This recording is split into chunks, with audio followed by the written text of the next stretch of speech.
तो hello friends, एक बार फिर से फेमस सेवन मोबाइल रिपेयरिंग में स्वागत है ज़्यादा आप लोग का।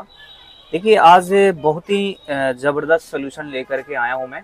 तो ये कस्टमर लेकर के आए हमारे शॉप पे, और हमारे शॉप पे ट्रेनिंग भी होता है जैसा आपको पता होगा। तो ये जो मॉडल है ये है Vivo V25 Pro 5G। इसमें जो कहना है, यानी ये भी काम ही करते हैं, तो इनका कहना है कि इसमें जो है नहीं IMEI नंबर आ रहा है और नहीं बेसबैंड आ रहा है। सॉफ्टवेयर भी कर चुके हैं, RFIC को भी चेंज कर चुके हैं, ठीक है, वोल्टेज भी कह रहे हैं आ रही है। तो आखिर इसमें क्या समस्या है, और एक्सो लाइन भी चेक कर चुके हैं, क्योंकि ज़्यादातर हार्डवेयर से एक्सो लाइन से दिक्कत आती है, जो बेसबैंड और IMEI नंबर की प्रॉब्लम आती है। तो एक्सो लाइन भी कह रहे हैं कि ओके है। तो आखिर इसमें क्या प्रॉब्लम है जिसकी वजह से नहीं IMEI नंबर शो कर रहा है और नहीं बेसबैंड शो कर रहा है। इसके अलावा आपको सीखने को मिलेगा कि ये आईसी अभी काफी सारे लेटेस्ट 5G हैंडसेट में ये आईसी लग कर आ रही है, जो मीडियाटेक का RFIC है, जिसका नाम है 6190W।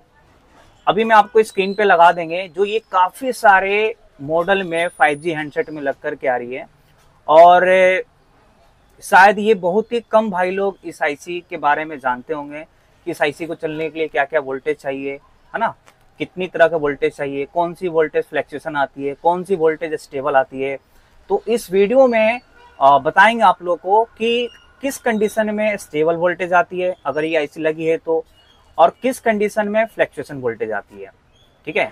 इसके अलावा ये जो फॉल्ट है, ये फॉल्ट कहाँ से है वो तो आप लोग लाइव देखेंगे। साथ में ये आईसी का रिक्वायर देखेंगे कि आप सिर्फ Vivo V25 Pro ही नहीं, Vivo V25 Pro के अलावा अगर ये किसी भी हैंडसेट में अगर ये लगी है आईसी RFIC, तो आप आसानी से बेहिचक चेक कर सकते हैं कि हाँ, ये अगर RFIC लगी है तो इतनी तरह के वोल्टेज चेक करना होता है और ये इस कंडीशन में वोल्टेज आनी चाहिए। अगर इस कंडीशन में नहीं आ रही है तो ये फॉल्ट है। अब फॉल्ट कैसे है तो ये इस वीडियो में आप लोग को पूरा कंप्लीट पता चल जाएगा, कोई हाइडिंग नहीं है। इस वीडियो में लास्ट तक बने रहें।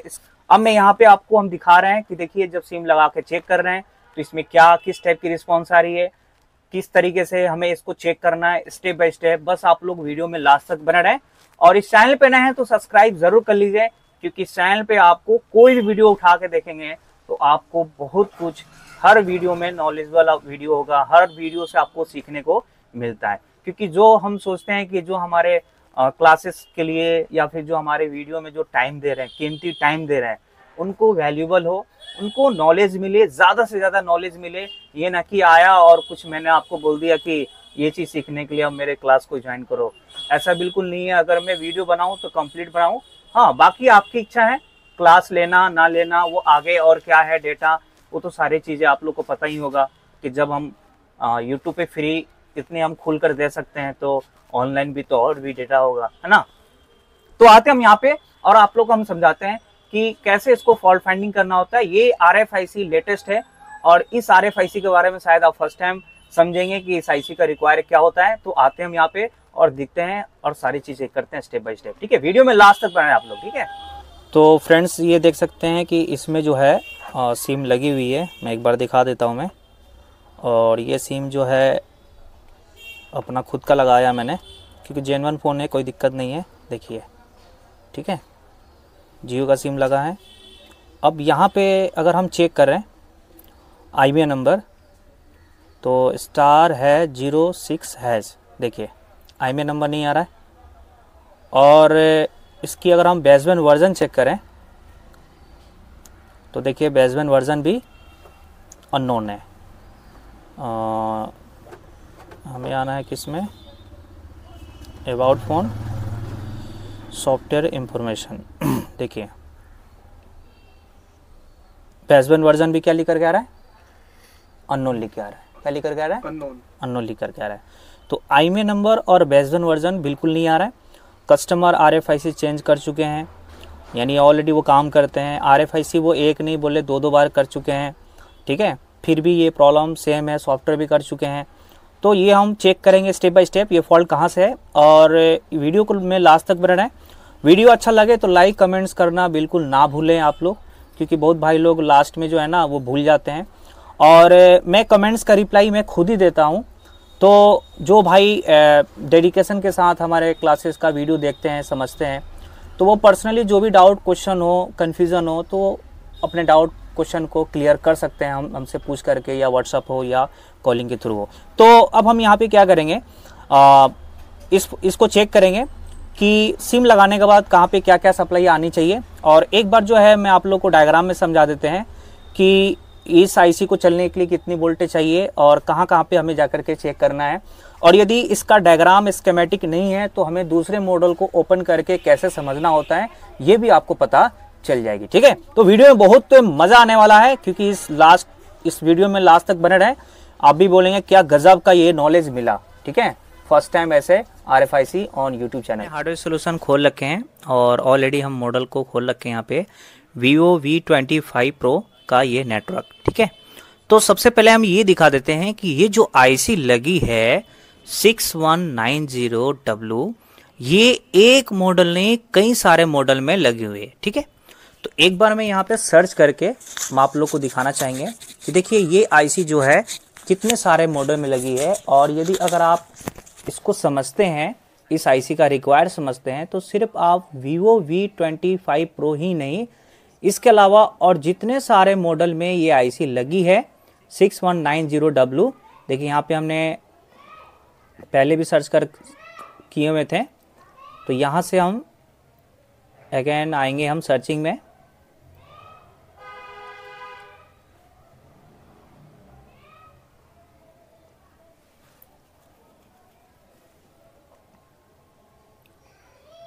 ठीक है, तो यहाँ पे लिखेंगे MT 6190W। तो ये देखिए काफ़ी सारे लेटेस्ट और जो ऐसे मॉडल है जो ये मॉडल आपके पास मतलब ये रनिंग मॉडल है जो आने वाला है। ठीक है, मतलब आता भी है और आने वाला भी है, दोनों है इसमें। जैसे आप यहाँ पे देख सकते हैं Huawei, Infinix, Motorola, Oppo के कई सारे 5G हैंडसेट अभी यहाँ से नेक्स्ट कर रहे हैं। तो यहाँ पे देखिए ओप्पो के और सारे मॉडल आया, रियलमी आया, टेक्नो आया और वीवो के मॉडल आया, सैमसंग के मॉडल में लगे हुए हैं। ठीक है, और ये ऐसा मॉडल है कि लगभग ये सारे 5G मॉडल दिख रहा है। ठीक है, यहाँ पे देखिए वीवो का कई सारे मॉडल, इवन और रेडमी, शॉमी भी लगा हुआ है, 11T में लगा है, पोको F3 में लगा है, पोको X3 GT में लगा है और रेडमी 10X 5G में लगा है। ठीक है, तो ये कई सारे मॉडल में ये IC लगी हुई है। ठीक है, अब आते हैं हम जो 6190W है नेटवर्क का। तो ये देखिए हम नेटवर्क का सेक्शन खोल रखे हैं। ठीक है, नेटवर्क का सेक्शन खोल रखे हैं। अब इसमें टोटल जो है 6 से 7 तरह का 6 to 7 टाइप का ये हमारी वोल्टेज आ रही है इस IC के अंदर। ठीक है, तो अगर वोल्टेज लाइन में कोई प्रॉब्लम हो जाती है, कई बार ऐसा होता है कि वोल्टेज यहाँ बन तो रही है लेकिन ये वोल्टेज हमारे बॉल तक नहीं जा पा रही है। तो कई बार बॉल तक नहीं जा पाती है, तो इस कंडीशन में भी हमारे वोल्टेज जो है वो प्रॉपर दिखने को नहीं मिलेगा। अगर फ्लैक्चुएशन है तो वहां पे स्टेबल दिखने को मिलेगा। तो ये जो वोल्टेज है ये 0.9 का है। और सेकेंड जो वोल्टेज है ये देखिए ये हमारा VRF 13। तो मीडियाटेक में आपको पता है कि 13 लिखा है तो 1.3, 18 लिखा है तो 1.8, 28 लिखा है तो 2.8, यानी 28 लिखा है तो 2.8। तो एक तो ये 1.3 आ रही है, उसके अलावा ये आ रही है हमारा 0.85।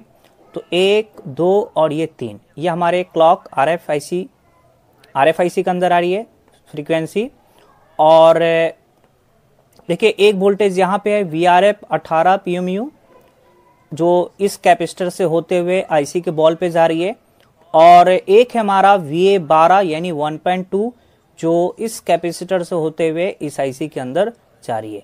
तो अगर इनमें से कोई वोल्टेज लाइन से प्रॉब्लम हो जाती है ना, या फिर एक्सो लाइन से प्रॉब्लम हो जाती है, तो ये हमारा इस टाइप की प्रॉब्लम आती है। बेसबैंड अननोन, IMEI नंबर कई बार नहीं आती है बेसबैंड अननोन के साथ। और जब ये आती है तो सिम भी हमारा डिटेक्ट नहीं करता है, यानी शो नहीं करता है।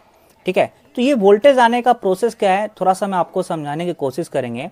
देखिए वोल्टेज आने का प्रोसेस ये है कि जब आप सिम लगाएंगे और ये RFIC CPU से क्या करेगी, कम्युनिकेशन करेगी। तो जब RFIC और CPU से जब कम्युनिकेशन सही हो गई तो फिर फाइनली CPU पावर को इनेबल करती है कि पावर अब जो है आप RFIC को वोल्टेज दे दो। ठीक है, तो ये जो IC लगी है 6190, तो इसमें हमने नोटिस किया मैंने कि ऑलमोस्ट सारे सप्लाई सिम लगाने के बाद फ्लैक्चुएशन वोल्टेज आती है। जी हां, फ्लैक्चुएशन वोल्टेज आती है। तो अगर फ्लैक्चुएशन की जगह स्टेबल आ रही है, अगर फ्लैक्चुएशन की जगह स्टेबल आ रही है तो ये हमारे फॉल्टी कंडीशन है। अब ये स्टेबल आने का RFIC भी हो सकता है, लाइन भी हो सकता है, CPU का लाइन भी हो सकता है, वोल्टेज लाइन भी हो सकती है। तो वो ऑलरेडी RFIC को रिप्लेस कर चुके हैं। तो हम देखेंगे एग्जैक्ट क्या दिक्कत है, स्टेप बाय स्टेप चेक करेंगे तो फॉल्ट मिलना ही मिलना है। तो अगर हमें यही चीज को अगर हमें और डिटेल्स के साथ जानना है कि ये RFIC कितने तरह के वोल्टेज आ रही है, कौन सा इनपुट है, कौन सा आउटपुट है, और मैं आपको ये बता दूं इसमें जो हमारे CPU की लाइन है ये बाकी IC से डिफरेंट है। CPU के कई सारे डेटा की लाइन इस RFIC के अंदर आ रही है। उसके लिए ये IC Redmi 10X 5G में लगा हुआ है। तो देखिए हमने Redmi 10X 5G को भी यहाँ पे देखिए ये हमने देखा था मैंने, तो ये हमारे RFIC है U1300। तो अब मैं यहाँ पे सर्च करके दिखा देता हूँ कि देखिए ये U1300 को यहाँ से मैंने लेआउट से डायग्राम में गया और यहाँ पे हम पेस्ट करेंगे, और पेस्ट करने के बाद अब ये दिखाएंगे। देखिए ये जो IC है, पहले मैं आपको नंबर दिखा देता हूँ कि ये वही IC लगी है।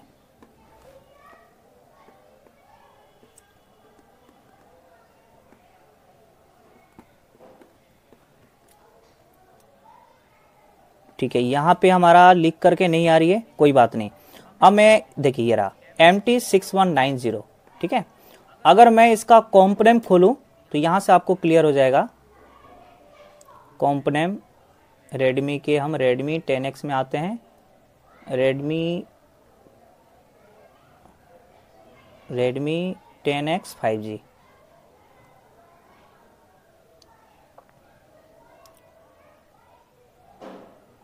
यार Redmi 10X 5G। तो इसके हम कॉम्पोनेंट में आते हैं और कॉम्पोनेंट में आकर के हम आप दिखाते हैं कि देखिए ये IC जो लगी है इसमें भी सेम IC लगी है MT6190W। ठीक है, तो ये लेटेस्ट IC है और इस IC को अगर आप अच्छे से समझते हैं तो आप जो है मल्टी मॉडल रिपेयर कर पाएंगे। क्योंकि जनरली जो हमारा बेसबैंड अननोन की आती है, IMEI नंबर की आती है, तो सॉफ्टवेयर से तो होता ही है। जब सॉफ्टवेयर से करके देख चुके होते हैं, नहीं होता है तो फिर हार्डवेयर से एक्सो लाइन और वोल्टेज लाइन, तो वो चीजें आपको RFIC के पास ही फॉल्ट दिखने को मिलेगा, PUFO के पास नाक की बराबर दिखने को मिलेगा। ठीक है, तो इसीलिए हम RFIC के पास ही जाकर के चेक करते हैं। जब अपने को पता होता है ना कि कौन सी फॉल्ट में कहाँ पे जाके चेक करना है, तो इससे हमें जल्दी रिपेयर हो जाती है। तो हम आते हैं यहाँ पे नेटवर्क का सेक्शन में 6190। देखिए ये हमारा, देखिए 6190W, तो ये हमारे मीडियाटेक का IC लगी हुई है। तो यही हमने लेआउट से क्या किया, पार्ट नंबर कॉपी किया। देखिए ये नेटवर्क का सेक्शन है, तो पार्ट नंबर कॉपी किया। देखिए ये पार्ट नंबर कॉपी किया और ये कॉपी करके फिर हमने कहा गया डायग्राम में। ठीक है, और डायग्राम में जाने के बाद यहाँ पे पेस्ट कर दिया। तो अगर आप इसमें भी देखेंगे तो इसमें भी हमारे वही वोल्टेज आ रही है जो उसमें वोल्टेज आ रही थी। अगर आप गौर से देखें तो देखिए इसमें भी हमारा 0.85, उसके बाद से 1.8, 0.9, 1.3, 1.8 और VDRF PMU के नाम से, उसके बाद से VA12 यानी 1.2। तो जो वोल्टेज उसमें आ रही है वही वोल्टेज इसमें भी आपको दिखने को मिल रही है। उसमें VIO18 एक मेंशन नहीं किया है Vivo V25 Pro में। ठीक है, अब वही अगर हम यहाँ पे देखें तो देखिए सारे CPU की लाइन है जो ये डेटा की लाइन आ रही है ना। यहाँ पे LN0 का मतलब हो गया डेटा जीरो पॉजिटिव, यहाँ पे DP का मतलब हो गया डेटा पॉजिटिव डेटा नेगेटिव। ये हो गया हमारा 1 data positive 1 data negative, 2 data positive 2 data negative, clock positive clock negative. तो यहाँ पे सारे हमारा डेटा के लाइन ये सारे CPU की है। अगर हम यहाँ से सिलेक्ट करें और ये लाइन कहाँ जा रही है तो आपको दिखने को मिलेगा कि ये लाइन हमारे CPU के अंदर जा रही है। ठीक है, तो मतलब मैंने आपको ये दिखाने की कोशिश किया कि वोल्टेज वही है और जो हमारा CPU की जो लाइन है वो बाकी RFIC में क्या है कि 2 लाइन 4 लाइन। इससे पहले हमने RF735 के बारे में बताए थे, तो उसमें बताया था कि SPI प्रोटोकॉल है और वो एक ही हमारा डेटा क्लॉक की लाइन आ रही है, मीसो-मोसी आ रही है और मल्टीपल स्लैब को वो क्या कर रहा है, सिलेक्ट करने का काम कर रहा है, जिसको CS और SS बोलते हैं। हो सकता है ये आपको समझ में ना आए, आप उस वीडियो को देखिएगा, जरूर आपको समझ में आएगा। नेटवर्क सेक्शन जो उसमें भी बेसबैंड अननोन और IMEI नंबर की फॉल्ट थी, लेकिन वो एक्सो लाइन से फॉल्ट था, है ना। अब ये देखते हैं हमारे फॉल्ट कहाँ से है, क्योंकि वो बता रहे हैं कि एक्सो लाइन भी ठीक है, वोल्टेज भी आ रही है। तो अब हम ये देखते हैं fault, step by step check करेंगे, पता चल जाएगी। तो इसमें जो CPU की लाइन है एक्स्ट्रा लाइन है, तो ये लाइन से भी दिक्कत हो जाने से हमारे नेटवर्क की प्रॉब्लम आएगी। तो अब हम आते हैं माइक्रोस्कोप पे और माइक्रोस्कोप पे आकर के फिर हम वोल्टेज चेक करते हैं कि किस टाइप की वोल्टेज आ रही है। ठीक है, और वीडियो में लास्ट तक बने रहें, वीडियो बहुत ही जबरदस्त, लाजवाब, यूजफुल टिप्स एंड ट्रिक से भरा हुआ है, जो आपको नेटवर्क को रिपेयर करने में काफी हेल्प करेगा। और खासकर ये IC के नंबर अगर आ रही है तो आपको तो बिल्कुल बेहिचक ही आपको सारा डेटा मिल रहा है और इसमें कोई हाइडिंग नहीं है, आप आसानी से चेक कर सकते हैं। बाकी किसी और दिन मैं इस सारे CPU का जो लाइन है वो हम जरूर एक्सप्लेन करेंगे। अभी क्या है कि वीडियो काफी लंबी हो जाएगी, तो यहाँ पे हम आपको समझाने की कोशिश किया कि इसमें CPU की एक्स्ट्रा डेटा लाइन आ रही है ना। और यहाँ से देखें तो MIPI के नाम से भी आ रही है, अगर आप गौर से देखें तो देखिए यहाँ पर भी आ रही है MIPI के नाम से। तो इसमें अलग अलग आ रही है, देखिए यहाँ पे लिखा है MIPI, तो इसमें हमारे MIPI का अलग अलग है, MIPI 4 है, MIPI 3 है ना, MIPI 2 है, MIPI 1 है, MIPI 0 है, MIPI 5 है। तो अलग अलग हमारे ये हमारे RFIC का लाइन है, कुछ हमारे CPU से है और कुछ ये MIPI लाइन हमारे दूसरी स्लैब के अंदर जा रही है। ठीक है, तो ये सारे एक्स्ट्रा है, ये एक्स्ट्रा IC में, एडवांस IC में ये सारे एक्स्ट्रा दिया हुआ है। और बाकी आपको इसको तो पता ही होगा, TX मतलब ट्रांसमिटिंग, RX मतलब रिसीविंग, है ना। मतलब आने वाले को रिसीविंग बोलते हैं और जाने वाले को ट्रांसमिटिंग बोलते हैं। एक बार जो है हम बेसिक भी एक चैप्टर बनाएंगे कि हमारे कैसे कॉल आने का प्रोसेस होता है और किस तरीके से कॉल जाने का प्रोसेस होता है ना। कैसे समझेंगे कि हमारे RX पाथ में प्रॉब्लम है या TX पाथ में प्रॉब्लम है, कैसे पता करेंगे कि हमारे PFO की तरफ चेक करना है या फिर RF की तरफ चेक करना है। ये भी एक दिन जो है ना कंप्लीट वीडियो बनाएंगे, ताकि आप लोग को नेटवर्क को रिपेयर करने में काफी इजी हो जाए। ठीक है, अब आते हैं हम वहां पे बोर्ड में चेक करते हैं। तो माइक्रोस्कोप पे आते हैं जी, सिम। हाँ जी सर। अब सिम लगा करके ये सारे वोल्टेज चेक करेंगे RF का। ठीक है, तो जो है ना हमने इसलिए डिस्प्ले को लगाया मैंने, ताकि मैं आपको और भी चीज़ें दिखाना है जो मैं दिखाना चाह रहा हूँ। तो एक बार मैं आप ये मल्टीमीटर के पास ले जाइए।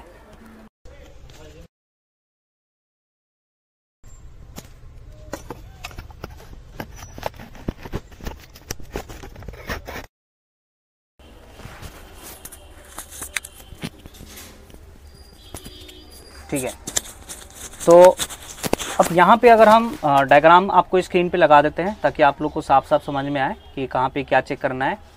तो पहला ये बता रहा है कि पहला ये हमारे सप्लाई VRF 0.9 जो इस कैपेसिटर पे चेक करना है कि क्या वोल्टेज आ रही है या नहीं आ रही है। तो यहाँ पे हम DC वोल्ट पे सेट करेंगे और 8G को पहले ऑफ करेंगे।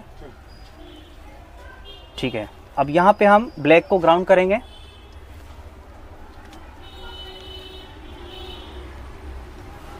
ब्लैक को ग्राउंड करेंगे और पहली सप्लाई हमारी यहाँ पे 0.9 की तो बन रही है देखिए। लेकिन यहाँ पे 0.9 स्टेबल है, क्या है, जो कि सीम लगाने के बाद, सीम लगी है, सीम लगाने के बाद फ्लैक्चुएशन आनी चाहिए, क्या आनी चाहिए, बट क्या है, स्टेबल है। ये स्टेबल नहीं आनी चाहिए। अब ये स्टेबल हमारे किस वजह से आ सकता है, और भी मैं सप्लाई चेक कर रहा हूँ मैं। अब इसके बाद हमारे सेकेंड वोल्टेज है VRF 13 यानी 1.3।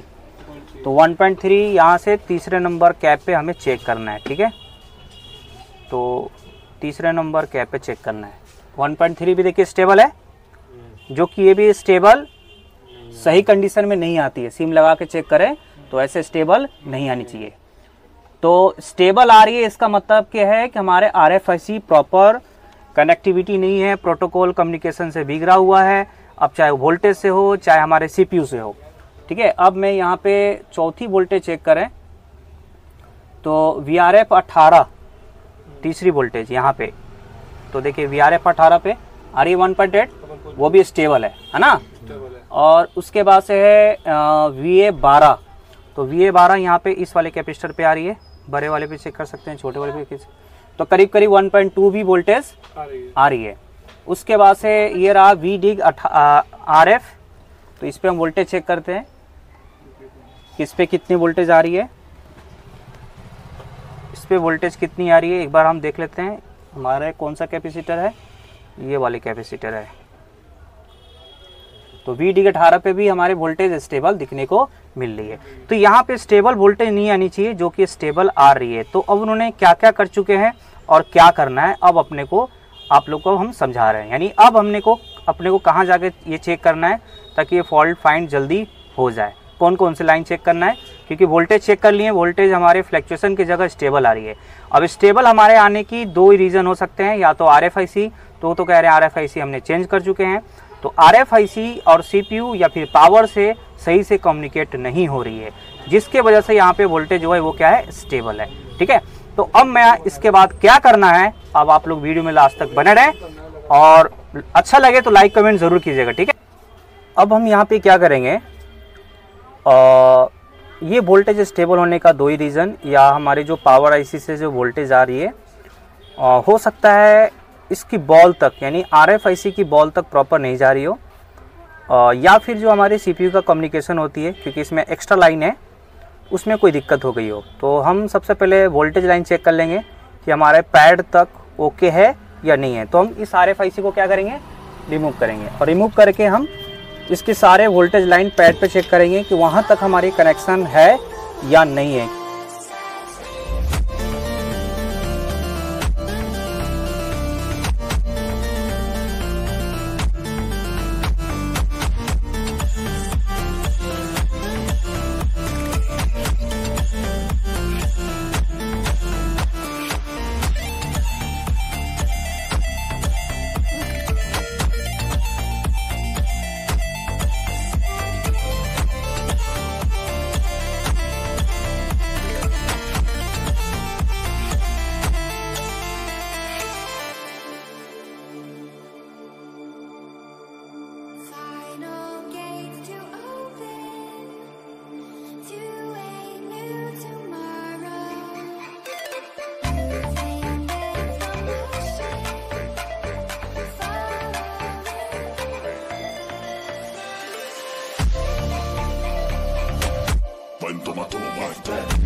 तो बोनियों के हिसाब से इस तरीके से बोर्ड दिया हुआ है ना, डॉट इधर की तरफ। तो सबसे पहले 0.9 जो है, ये 0.9 का हम चेक करते हैं कंटिन्यूटी। तो यहाँ पे हम बीप रेंज पे सेट कर लेंगे, ठीक है। और कंटिन्यूटी रेंज पे सेट करके ये हमारे 0.9 का ये कैपेसिटर है। तो ये कैपेसिटर से हमारे जो बॉल दिखा रहा है वो यहाँ से 1 2 3 चौथे से जस्ट नीचे, 1 2 3 ये चौथे के जस्ट नीचे, ठीक है। ये हमारे कनेक्टिविटी है, यहाँ तक ओके, कोई दिक्कत नहीं है। अब हम दूसरा वोल्टेज चेक कर लेते हैं हमारे 100 का। तो 100 वाले जो रजिस्टर है वो यहीं पे है, और ये जो 100 का है ये कहाँ जा रही है, इसके जस्ट बगल में, यहाँ से कितने नंबर पे, 1 2 3 4 नंबर होल पे जा रही है। तो 1 2 3 4, ठीक है, ये भी ओके हैं। अब उसके बाद से ये हम इसलिए चेक कर रहे हैं क्योंकि वोल्टेज तो सारे बना रही है, लेकिन हमें ये देखना है कि क्या वो वोल्टेज बॉल तक जा पा रही है, नहीं जा पा रही है, ये अभी ट्रेस कर रहे हैं। तो VRF 13 यानी 1.3 का। तो 1.3 का हमारा ये वाला नहीं है, ये वाला है 1.3 का कैप ये है। अब यहाँ से जो हमारी आ रही है यहाँ से 1 2 3 4 के जस्ट नीचे, तो 1 2 3 4 के जस्ट नीचे, तो 1 2 3 4 और जस्ट इसके ये नीचे, ठीक है। तो ये भी आ रही है, यानी 1.3 की लाइन भी ओके है, 1.3 की लाइन भी ओके है। अब उसके बाद से ये जो हमारा है VRF 18 1.8 वाली ये है, यहाँ से हमारा जो कनेक्शन है इधर से 1 2 3 3 के जस्ट नीचे, तो इधर से 1 2 3 3 के जस्ट नीचे, तो ये भी ओके है। इसका भी कनेक्टिविटी है, प्रॉपर बीप आ रही है, लेकिन इसमें कभी आ रही है कभी नहीं आ रही है, क्या है,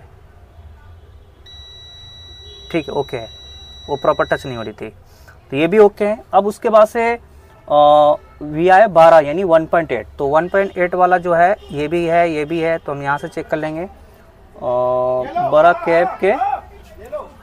कैप के जस्ट ये वाले, ठीक है, ये भी ओके, ये भी ओके।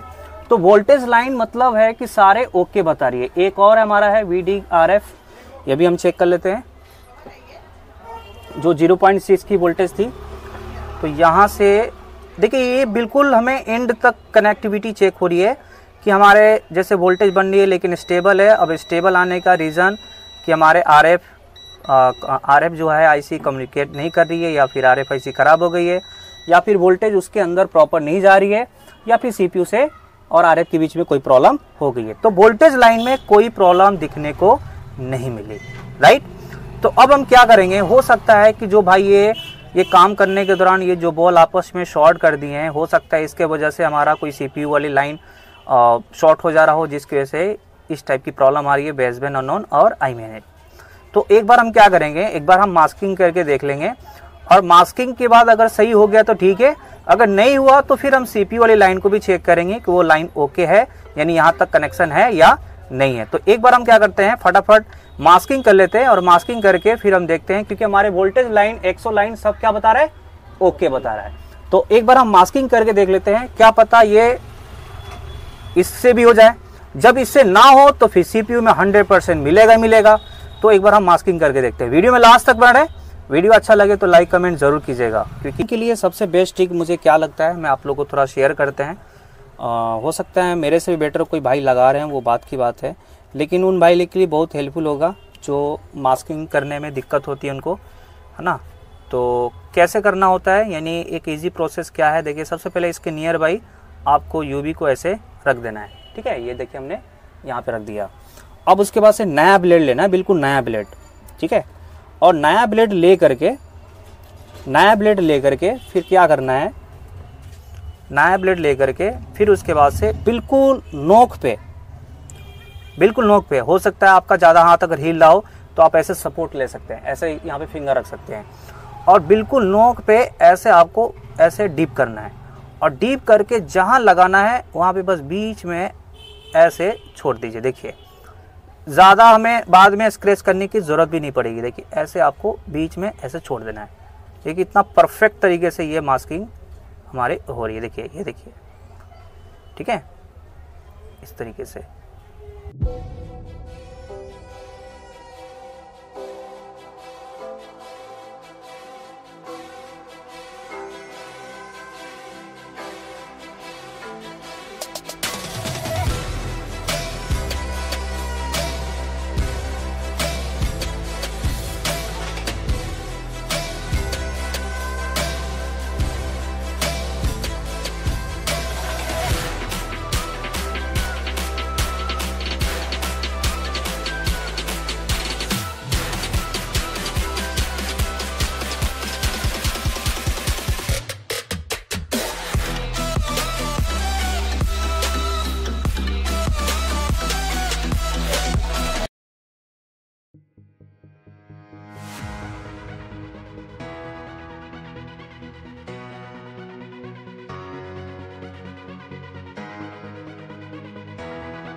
तो अब यहाँ पे सारे वोल्टेज चेक करेंगे कि हमारे वोल्टेज जो है वो फ्लक्चुएशन आ रही है या नहीं आ रही है। ठीक है, तो ब्लैक को ग्राउंड करेंगे। अब ब्लैक को ग्राउंड करके फिर हम चेक करेंगे। ठीक है, ये हमारे 0.9 आ रही है फ्लक्चुएशन, आ रहा ना ऊपर नीचे, इसका मतलब ओके। और ये हमारे 1.8 की थी, देखिए भी फ्लक्चुएशन हो रहा है, ओके हो गया। और ये वाले हमारे स्टेबल पहले भी बनना चाहिए और अभी बनना चाहिए, स्टेबल है। ठीक है, और ये वाले 0.6 का था, 0.6 0.7 ये भी ओके हैं। और ये हमारे 1.2 1.3 का था, तीसरे नंबर कैप। ठीक है, ये भी ओके है, हो गया ना। इसका मतलब हमारे वो प्रॉब्लम सॉल्व हो गई। अब मैं सेट को ऑन करके अब चेक करेंगे। हमने यहाँ पे आईसी को फिक्स करके बोर्ड को फिट कर दिया मैंने। Yes sir. अब यहाँ पे हम चेक करेंगे कि जो हमारा IMEI और बेसबैंड अननोन की प्रॉब्लम थी वो सॉल्व हुआ या नहीं हुआ। देखिए अभी हमें मिस कॉल का भी आ गया तुरंत। Yes sir. ठीक है, ये अपना सिम डाल रखे हैं। अच्छा,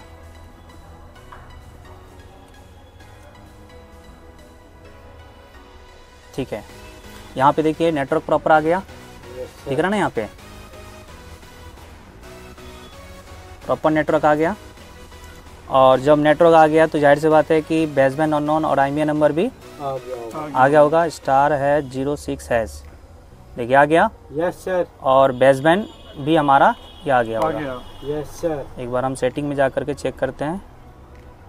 यार सेटिंग, अबाउट फ़ोन और सॉफ्टवेयर, देखिए यहाँ पे रहा बेसबैंड वर्जन भी आ गया। तो कैसे स्टेप बाय स्टेप चेक किए ना।